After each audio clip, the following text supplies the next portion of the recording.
Hello guys, good day. So, ayun, this is the second day ng ating day off.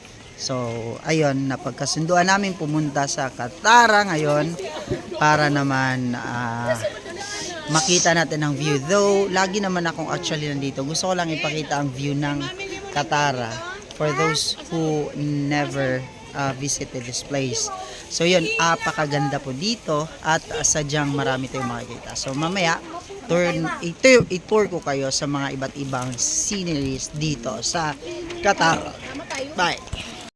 So yun guys, nandito na kami sa may seaside ng Katara. As you can see, dito marami tayong makikitang mga bangka-bangkaan nila. Dito yung mga mga sinaw ng bangka nila. So marami ding mga pagkain dito.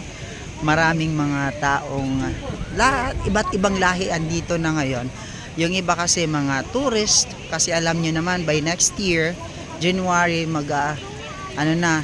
dito na yung may held yung Asian Cup, plus ongoing din yung Expo 2023. So yan, maganda dito talaga guys. Yan, so ipapakita ko lang sa inyo. So ipa-flip natin para makita nyo. Okay, ito siya guys. Ito yung seaside, makikita nyo. So yan siya, ganyan. So yan yung amphitheater nila. Theater nila yan dito. Tapos yan ang mga dagat-dagat, mga ganyan. Ito yung pinaka seaside, pinagbabawal mo nang pumunta dyan sa may gilid dyan. So makikita nyo maganda, may mga bangka-bangka dyan.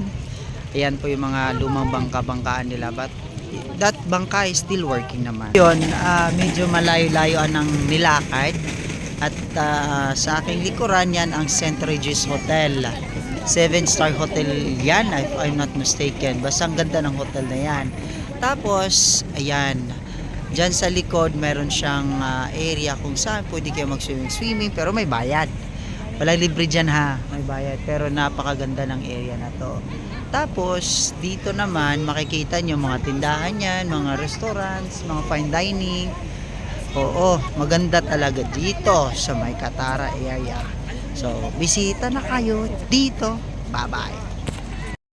Hello guys, it's already evening here at we are still here in Katara. But guys, tingnan nyo yung nasa likod ko. Napakagandang hotel. I believe so, it's an hotel. Pero napakaganda talaga niya. Tapos, andito pa rin kami pero medyo nasa duluhan na kami. At malapit na mismo ako sa St. Regis Hotel. Yan yung sinasabi ko. And dito, mayroong mga palaruan for kids. Yung mga inflatable na andito silang lahat. Ayan siya. So, yun. Marami pang mga happenings na pwede makita dito. Oh my God, this got that gas in me, always been spoken like a rock star.